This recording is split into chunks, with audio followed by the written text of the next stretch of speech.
everyone. Welcome to another episode. I am your host, the only Kayla, and today I have a very special guest stopping by all the way from Sacramento, California. Today I have the pleasure of interviewing artist Rickey Rich with me. How are you feeling? Hey, what's up with it? I'm feeling good. I'm feeling blessed. Awesome. Thank you so much for stopping by. We have a lot to get into today, but I know there's some people out there who may not be familiar with you or your sound. So I just want you to talk about yourself for just a minute. So I mentioned that you're from Cali, right? Yes. Okay, so tell me, what part of Cali are you from, and what was it like growing up there?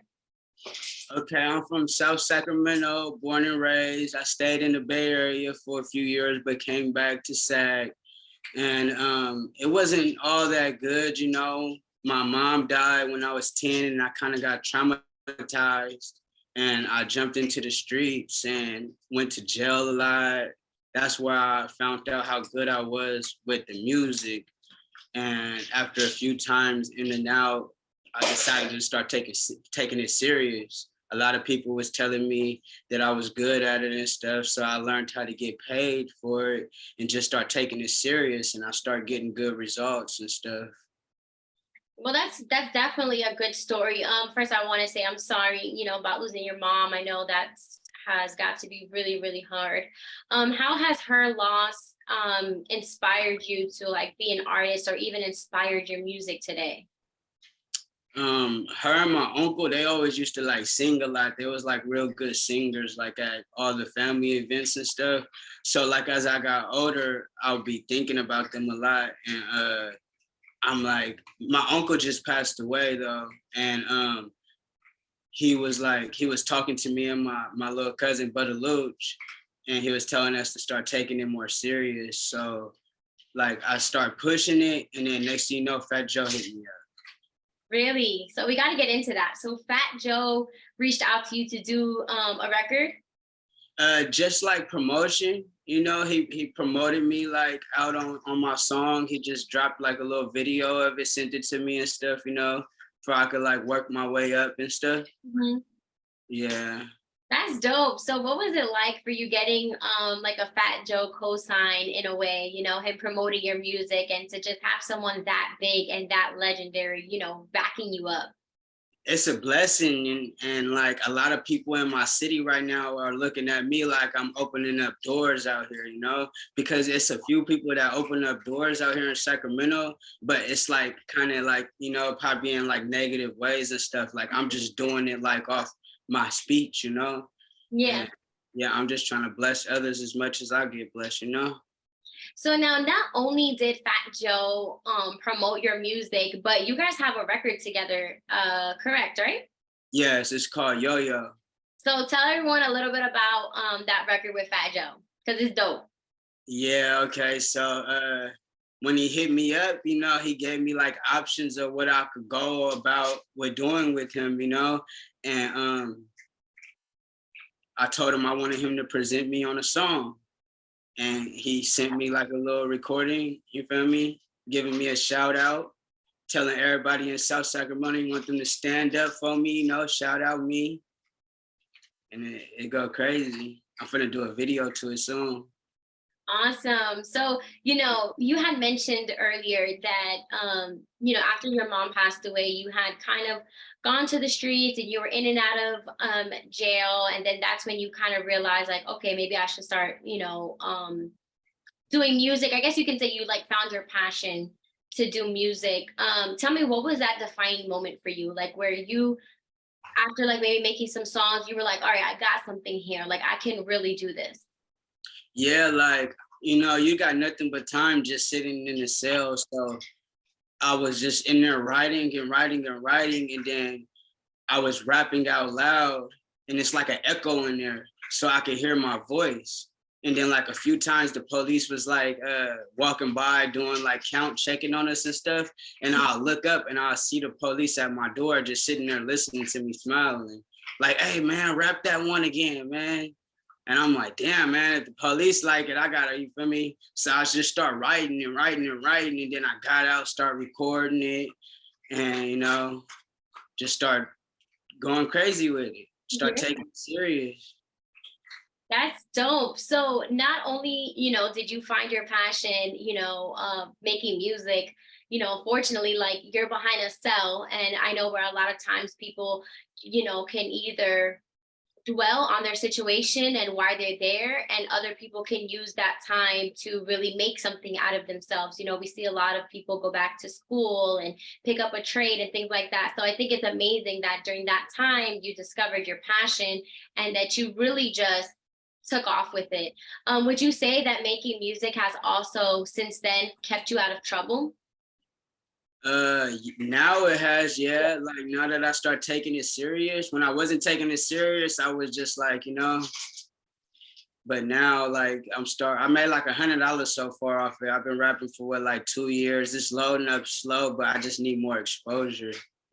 No, but that's dope. I love to hear stories like that because, all these big rappers that you see today, they all started somewhere. I know sometimes when we see like, the Drakes and the, Young Thugs and Gunners and all these people, right? It feels almost like it's overnight success, right? Like they started making a song and then boom, now, Lil Baby and Gunna are the biggest things in Atlanta and Young Thug and Drake and Yeah, all these things.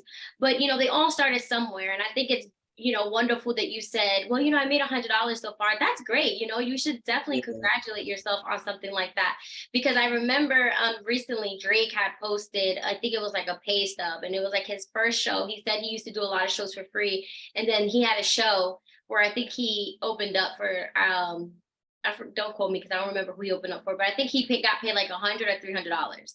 Right. So mhm, when you look at that, I'm sure in that moment he was like, wow, this is huge, and then boom, he became Drake. So I want you to use that as motivation right now, that this is the beginning of something really, really big. So I yeah. think that's dope for sure. I got one more big artist too. What? So I have one more big artist that reached out to me too. Tell me, who is it? DC Young Fly. Oh, yes. Yes. Okay. So what was that conversation like? He's put in your DMs? Yep. I got him finna promote me soon too on a song. It's called Think of Me. It's already out though. I didn't do it like the Fat Joe one. Like with the Fat Joe one, I waited until he sent me his little audio recording and I put it with it. But with this one, it's already out. It's called Thinking of Me. And he's gonna promote it for me so I could, get some exposure. That's dope. So when he slid in your DMs, what did he say? He's like, hey man, I see you, man. You feel me? And I see that you need the push. I could get you the recognition you need, you Mhm. know, and we just took off from there. That's dope. Yeah, he's definitely a big voice. He's definitely influential. So, like I said, you're there. You're like, little by little, you're getting there. I think those are two really big people that you should be proud of. That see your vision, believe in what you do, and Mhm, want to help you get to where you want to get to, mhm. faster. So I think that's amazing. So while we're on the topic of music, talk to me a little bit about the songs that you have out right now. Okay, I got two songs that I just dropped about 2 weeks ago. It's called What You Want From Me, Let It Drip. I got a song called My Pimpin', Old News. I got songs with an artist called Prince Drada. It's called Consistent, Daily Revenue, Copycats. um, I don't know. I got Family Ties album. I got Welcome to My Iraq album. Mhm. Um, I got about 50, 60 songs screaming right now. That's so dope. Okay, so before we get into more of your music and your albums, I'm sure people are tuning in and listening and trying to figure out, okay, what kind of artist is Rick? So tell me a little bit about, so for people who are just now tuning into you and tapping into what your sound is, how would you describe it? Like, what kind of music do you make? I make like stressful music. I can make party music. And everybody likes some shoot 'em up, bang bang music. I can make all. Yeah. So like, how would you describe your sound though? Because today, Can you give me some water? so how like today we have different sounds, right? You got trap music, you got Latin trap music, you got R&B music, you got like the ride wave where it's like hip hop, but like R&B, you got pop music. So how would you best describe your sound? Or would you just say it's a little bit of everything? Excuse me, damn. My throat's fucking scratchy right now. No, you're fine. I would say motivational and trap music. Like some little baby right now, you know? Like I like to talk about money. I like to talk about my dead ones and some party stuff. Yeah. And are you going to be talking about your experiences in jail as well? Oh yes, I have a few jail songs too, but I kind of like stopped talking about that. You know, I don't want to keep talking about jail and then Yeah. coming back around. No, yeah, for sure. I do think though that there is a way to kind of spin it, just because, you know, like you mentioned before, that is your story. You Yeah, had an experience that other people may not have experienced, or, you know, it can definitely speak to the younger generation who may be in the streets right now, and, you know, you could be educating them on like, hey, listen, this is not the route to go. There's other yeah, ways to do this, to make money, to live. So I think that, you know, you have a perspective that a lot of people need to hear, you know. So yeah. instead of maybe doing it about the jail stories, or your jail experience, you can kind of spin it in a way of like, I've been there, done that, you know. Yeah, Watch. that's what I do too. That's what I did. Yeah, That's dope. yeah. So, aside from all the music that you had just mentioned, are you gearing up to release an album? Do you have any albums out right now? Because I'm sure a lot of people are going to want to tap into you after they watch this interview. Yeah, I got plenty of albums. I probably got like 4 albums out, and then I got a lot of singles. Okay. Um, and I just got my studio, so I'm gonna save some money and start recording myself now. So I'm gonna be dropping stuff damn near every day. That's awesome. So Yeah, now, how are you learning to do the whole process, like producing, engineering, all that stuff? it's easy. It's easy. Yeah, it's easy. But like the mix and mastering is hard, but you know the internet, they got all kind of apps and stuff for that now. Yup. And I always tell people too, like YouTube can be your best friend. Okay. Because I remember when I was in school for like journalism, they had told us like, oh, listen, you have to edit. And I was like, I don't know how to video edit. Like I've never, you know, edited before. And I went on YouTube and I learned everything. Like YouTube is amazing. So I'm sure there's a video out there that can teach you how to mix and master. But like you said, you know, there's an app for everything today. Yeah. But I think that's amazing how not, you know, not only are you an artist, but you're also diving into the hands-on side where you're producing and engineering. And that's great because then, you know, as you continue to get really good at it, you can do it for other people and make a ton of money also.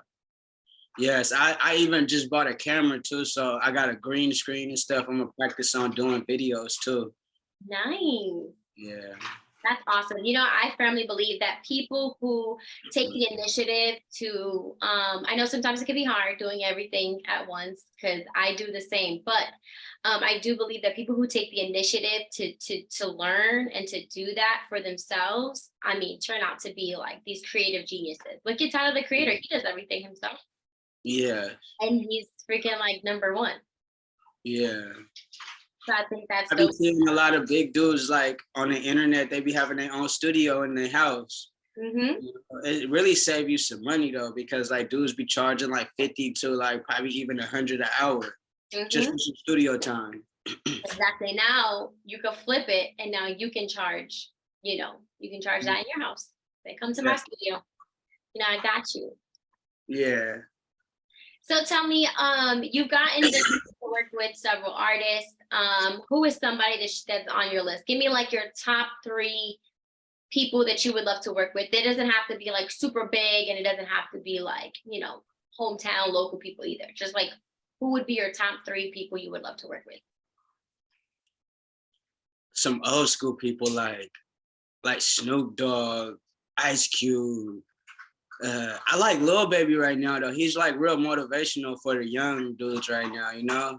Yeah, I love Lil Baby. Yeah, he talks about that money, you know, and how to get it and Hmm. don't settle, you know? That's what I'm on right now. Yeah. Okay, that's it. So Lil Baby, Snoop Dogg, and Ice Cube, right? Yeah, E40, you know. I even talked to Keith the Sneak. I met Keith the Sneak recently and stuff. Yeah, How was that experience? it's good, you know, it's California legend. Mm-hmm. Yeah, I'm trying to be a California legend. You're on your way. You are for sure on your way. So tell me, is there anything else that you want to get into, you as an artist, that you want people to know more about? You feel me? I'm a good dude. You feel me? You could check my resume. You feel me? I'm not no weirdo. You feel me? Shit, even the police are vouching for me right now, the probation officers and stuff, you know? Ah, Like, yeah, they'll tell you my history and stuff, how I was when I was younger. And I just want to get some money. I just want to get some big money right now and mhm. make it to the BET Awards. I wanna go perform there or something one day, you know? Nah, for sure. You're gonna do it. And that's awesome to see how the people who sometimes essentially can be against you, probation officers, sometimes they can be a little funny, a little petty, and put you back, get any reason to put you back in the cell, Yeah, so I think that that's really amazing that you have these people that are on your side and really rooting for you. Do you want to talk a little bit about, for anyone that's watching this that may resonate with your story, do you want to talk a little bit about the transformation that you've made? Like you shed light a little bit on it about how you used to be. So do you want to shed a light a little bit, without giving away too much information, but how you used to be and how you've changed now and how music has changed you? okay, like when my mom died, it seemed like I was in a rage. You feel me? Like I was blacked out. I didn't care about nobody. I was on a suicide. I started gang banging. I was in the streets. I was breaking in houses. I could have died like 4 times breaking in houses and gang banging and stuff. And and like I was numb. You feel me? Like I didn't feel nothing. And I remember like OGs and stuff used to be telling me like, youngster, why you look like that? Like I used to just be quiet and I guess I'd just be looking mad like this. I'd be like, I don't know, I'm just thinking. But like now I be seeing people that was my age, youngsters and stuff, and they be looking the same way. And I just be like, damn, man, he's traumatized. You feel me? I just hope everything for him, that he get the limelight soon. Yeah, that can be really, really tough. What advice would you give to the young men right now, the young generation right now, who may be going through a similar situation and what you went through at that age? The little 10-year-old boys, 12-year-old boys, 14-year-old boys, the age where it really matters in a child, and having to go through such a traumatic experience like that, not just losing someone, but losing a mom, has to be so hard. And I feel so bad, that had to happen, that happened. So what advice would you give to, someone right now who may be the age of your, and going through something like that? Uh I would say you gotta stay strong because as you get older, it's gonna be more death, So just get you some money to where you could take care of your family members and they won't have to be out in the streets doing stupid stuff. Or if they're on drugs, you could put them in rehab. Or, like you really just gotta stay strong. Like the beginning of this year, I just had 1, 2, 3, 4, 5. I had 6 family deaths. You feel me? Like all in a month. You feel me? That shit was deep. You feel me? That shit like kind of fucked me up for a minute, but I had to snap back. And I'm like, damn, like that's like God, in a way, like grabbing them. You feel me? And just get you some money, man. For your mom won't have to worry about the bills. For your dad won't have to worry about the bills. If you got kids at a young age, you could take care of them without having to go steal and break into houses and stuff like how I was. That's some really good advice. Now, how do you keep your mental health in check? Like how are you keeping up with your mental health? How do you stay sane? How do you stay positive? How do you keep going?